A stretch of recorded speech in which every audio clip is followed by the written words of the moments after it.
What is it called? Friday Firepit? Friday Firepit Fridays. So we just put a bit more thought into dominating Miserable and comments git, box you know this that. morning. Miserable and git. You gotta call it like it is. Friday, like, come on. The Friday Firepit. It has its own sting now, so it's going to be here forever. Kathleen Cameron, good morning to you. Morning, guys. Welcome on in and around the fire pit. We should get something in the centre of the screen. Nice there and where we can toasty, also isn't it? warm Yeah. our hands a little bit. The idea of the fire pit is what, that we Marshmallows? throw things into it and Yeah. forget about them forever, or that we sit around chatting about stuff that we like to talk about? Well, kind of part of the thinking behind it was, I mean, once we get to 10 o'clock tonight, or today, our listeners have to suffer with the fact that this is the longest point between OTB AMs. Oh, so yeah. we thought we'd set up the fire pit to kind of let it burn over the weekend and give you things that we talked about during the week, but also points to consider as you wait and think about OTB AM instead of, tending to your family or having hobbies. We thought it's a good way of burning through. And actually this week we've got an extra day to wait, so we need to make sure that there's plenty on the fire. One for the pyromaniacs out there. Yeah. A long time between OTBAMs was not a thought I've ever had before, Cameron, so thank you for bringing that fresh perspective. Just a couple of quick comments before we get into it. Dave Cos says Wales will win. It's a World Cup year. Ireland fall is preordained. Roger's a serious manager, says Michael. Really excellent interview and chat. He's transitioned from playing field seamlessly over the last 10 years. Shane has another cracking shirt on, says James McCullough, who obviously likes an old drink on a Friday morning. Shacket. It's called a shacket. And Darrow O'Toole wonders if my fresh fade has been covered yet. Was it paid for, or was it his immeasurably patient life partner? I tell you what, Adrian, it is fresh. It does fresh. like it does. It makes you look younger as well. Like down with the kids. How do you do, fellow kids? I need to get it once a week then. Is Yeah, that 100%, definitely. So. And the shacket. You Shacket definitely as have well. to come on with the shacket next week. Yeah. If you want, Shane and I can go vintage shopping for you and bring one in. 100%. You won't even have to you put could any work totally do into that. it. You could totally do that. Yeah. I'm not going to wear them, but certainly No fast shopping. fashion. No fast fashion here. It's all about the vintage shops.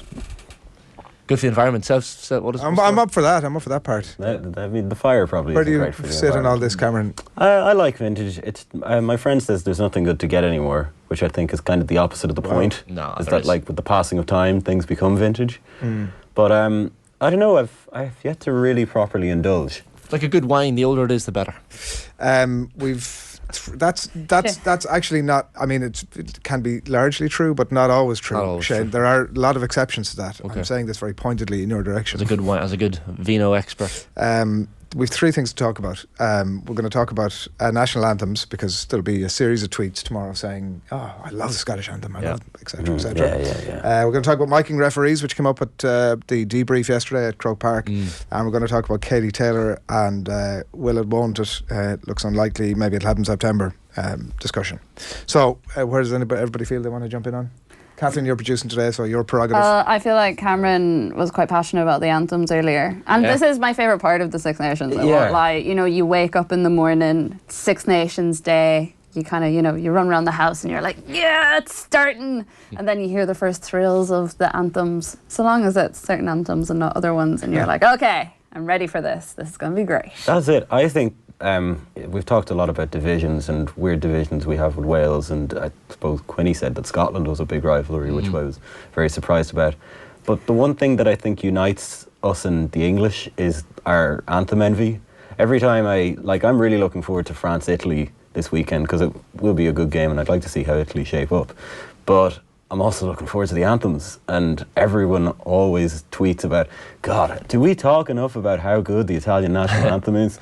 I think we do. Like that. It's a bit like people saying Dennis Irwin is underrated. Yeah, at a certain point he just becomes rated. John O'Shea was versatile. Yeah, exactly. And When people talk about getting rid of Italy from the Six Nations, I'm like, but the anthem.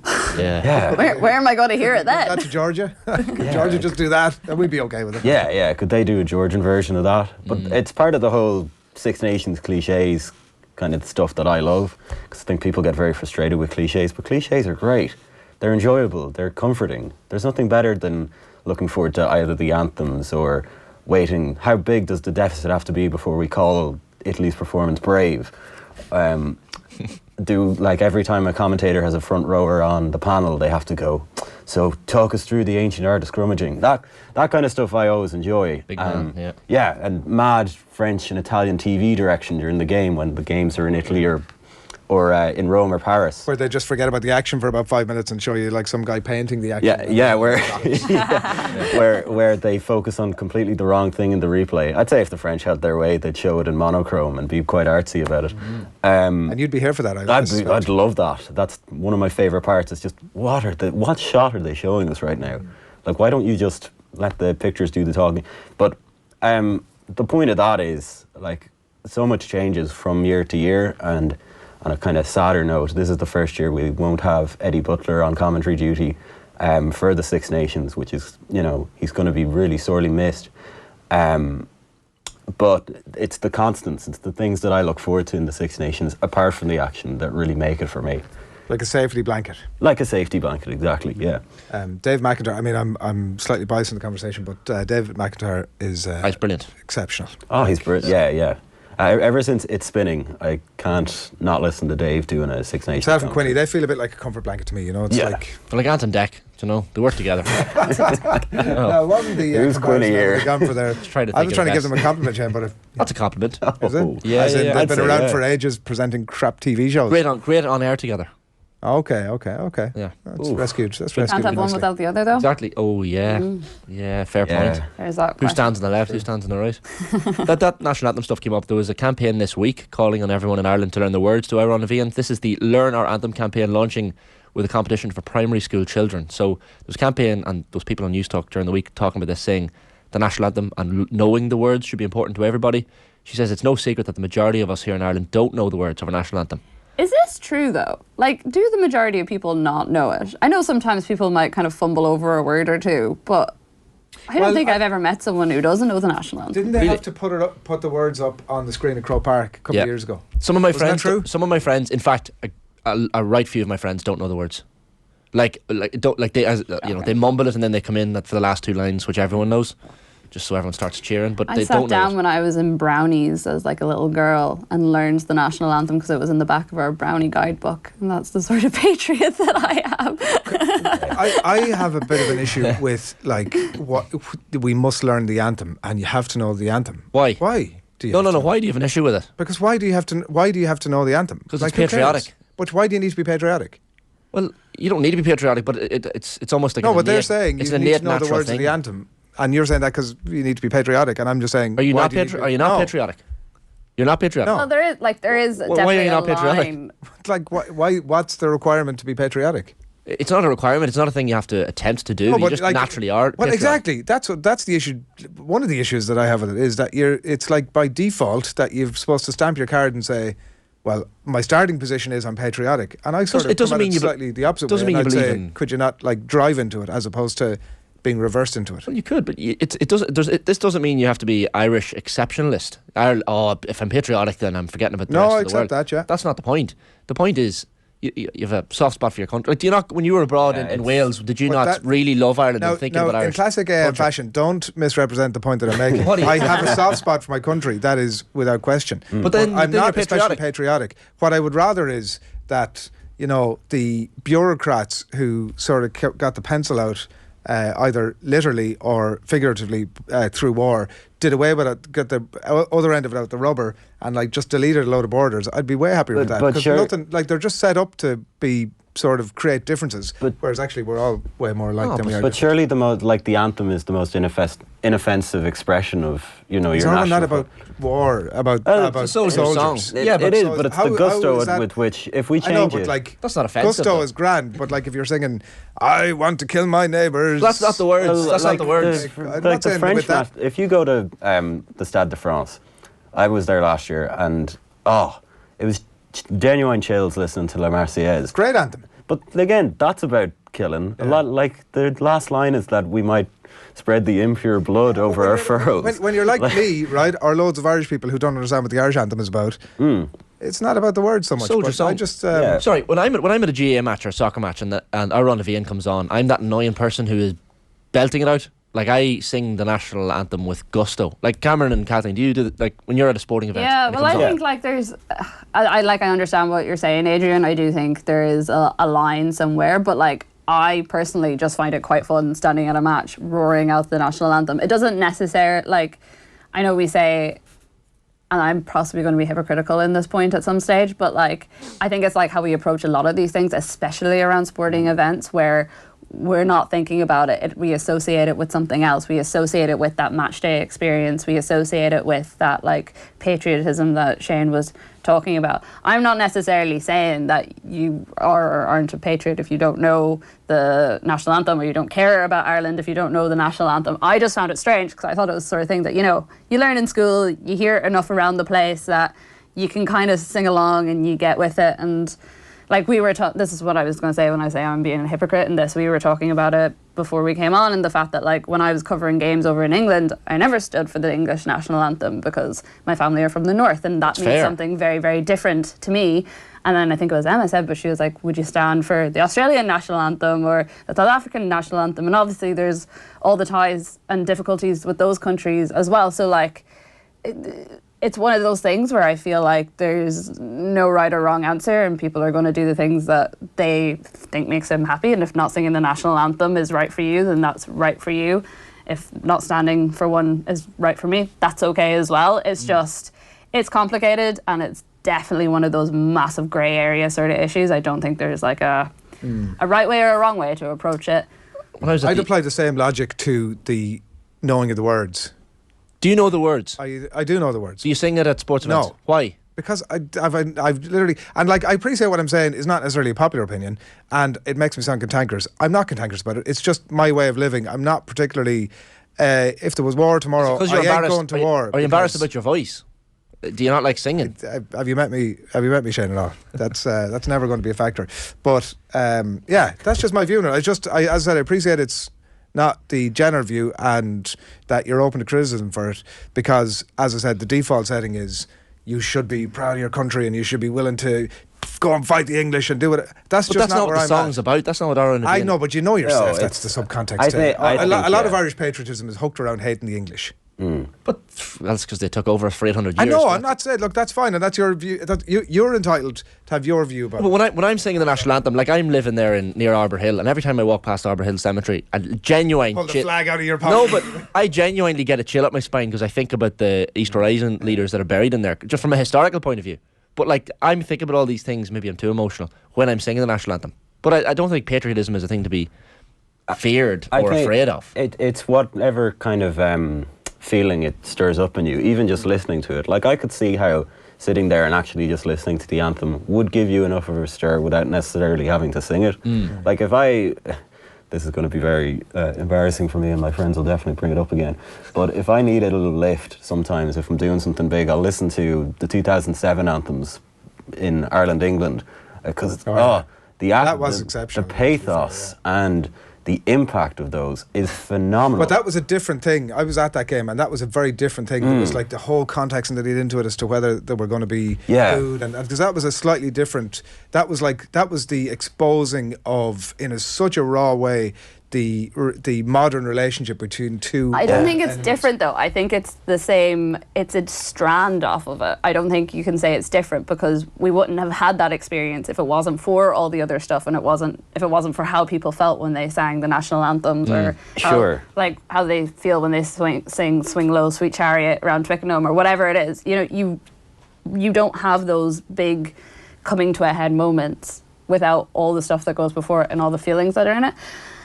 But also, we have many topics to get through. Sorry. I thought you were going Producer hat back on. I thought, whoa, Jesus, hang on. Here we go. The atmosphere is Kathleen has her serious face on. Well, you never know. If we start or putting mics on refs, maybe we'll start hearing them sing. It does. Just before we hop onto that, it does. It's definitely struck a chord with people, right? There's loads of stuff coming in here.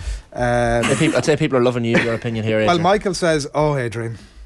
I'm projecting his tone there. The withering sound. He also follows up a little bit later on with, "Go on, Shane. A bit of balance here is good."